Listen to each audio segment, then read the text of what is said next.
February 2023, 14-year-old Sewell Setzer tragically ended his life after forming a deep emotional connection with an AI chatbot on the platform Character.AI. This chatbot, modeled after Game of Thrones character Daenerys Targaryen, became a substitute for real relationships in Sewell's life. Over time, his mental health deteriorated, leading to devastating consequences. This heartbreaking case raises pressing questions about the influence of AI systems on mental health and human behavior. Today, we'll dive into how AI chatbots affect people's social dynamics, their potential for both connection and harm, and what this means for our increasingly digital lives. AI chatbots, like those on Character.AI, are often marketed as tools for connection and support. They offer companionship for the lonely, simulate human interactions, and can even mimic specific personalities. This technology appeals to people of all ages, especially teenagers, who might find it easier to confide in a bot than a real person. For some, these interactions can provide comfort, helping them feel seen and understood. For instance, people experiencing social anxiety might use chatbots as a safe space to practice conversations. Those who lack social networks might find solace in talking to a bot that's always available. However, the same features that make chatbots appealing can also be their biggest risks. In Sewell's case, his bond with the chatbot was not merely casual, it became obsessive. He grew isolated, abandoned his hobbies, and fixated on the AI. These behaviors highlight how such tools can exacerbate underlying vulnerabilities, including depression or loneliness. AI chatbots can sometimes foster dependency. The instant validation and attention from a chatbot might discourage users from seeking real-world connections. Create illusions. Bots are programmed to respond empathetically, but they lack genuine understanding. Sewell reportedly believed the chatbot loved him, which blurred the line between reality and simulation. Fail in crisis scenarios. Despite safety mechanisms, AI is not a substitute for professional mental health support. In Sewell's case, the chatbot's response to his suicidal ideations was dangerously inadequate. Do AI chatbots make us more social or isolate us further? The answer is complex. Increased socialization. Some users claim chatbots help them practice communication, learn new languages, or navigate challenging emotions. For these individuals, AI can complement their social lives. Risk of isolation. Others, like Sewell, may retreat into AI interactions at the expense of real-world relationships. Over-reliance on AI can lead to diminished social skills and detachment from family and friends. The danger lies in how these tools are used. AI can either supplement healthy relationships or become a replacement for them, depending on the individual and their circumstances. Sewell's case underscores the ethical dilemmas surrounding AI development. Should companies release tools with potentially harmful consequences, especially for minors? Insufficient safeguards. Until mid-2023, Character.AI was rated suitable for users aged 12 and above, despite its ability to facilitate emotionally intense conversations. This rating has since been raised to 17+. Ethical concerns. AI chatbots simulate empathy without truly understanding the user's emotional state. This can mislead vulnerable individuals into placing undue trust in these systems. Companies must prioritize safety by implementing age restrictions and parental controls. Improved monitoring of conversations related to self-harm. Clear disclaimers about the limitations of AI empathy.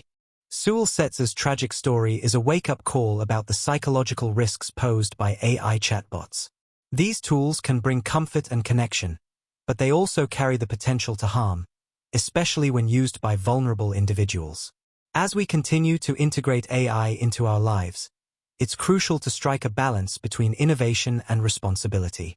Technology should enhance human relationships, not replace them. Let this serve as a reminder. AI might be intelligent, but human connection is irreplaceable. Tips for socializing in the digital age. Let's be honest, building real connections in today's world can be challenging, especially when so much of our communication happens online. But human interaction is vital for our emotional and mental well-being. So how can we ensure we're staying connected in meaningful ways? Let me share some practical tips to help you strengthen your social life. First, join communities that match your interests. Whether it's a book club, a sports team, or a volunteer group, shared activities naturally bring people together. You don't need to force conversations because the activity itself becomes a bridge. For example, if you love hiking, why not find a local hiking group? You'll bond with others while doing something you enjoy.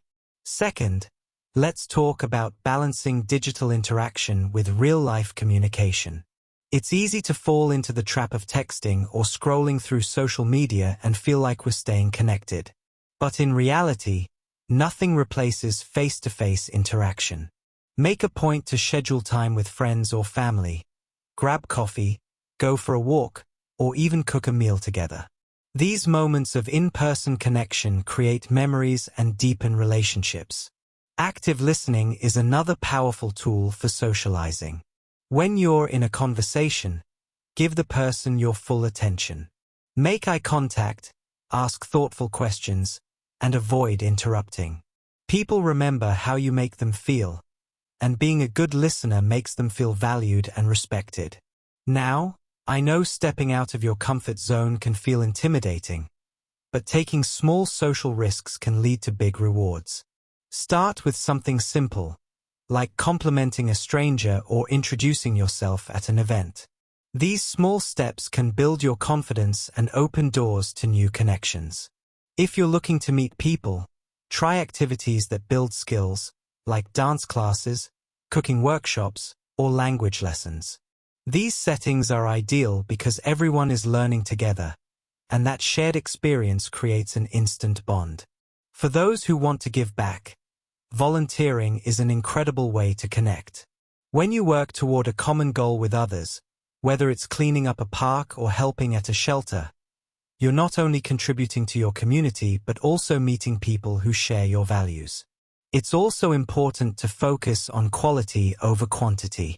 Social media might make it seem like having hundreds of friends is the goal, but in reality, a few deep, meaningful relationships are far more fulfilling. Invest time and energy into nurturing these close connections. And if socializing feels particularly challenging, consider seeking help from a therapist or coach. Sometimes past experiences or anxiety can create barriers, but with guidance, you can develop strategies to overcome them and thrive socially. Finally, remember that technology isn't the enemy. It can also be a tool for connection. Apps like Bumble BFF or Meetup are designed to help people find friends or activity partners in real life. Use these tools to complement your efforts, not replace them. So, here's my challenge for you. Take one small step toward connecting with someone today.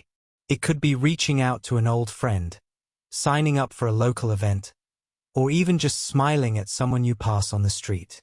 Human interaction is what brings color and meaning to our lives. Let's embrace it.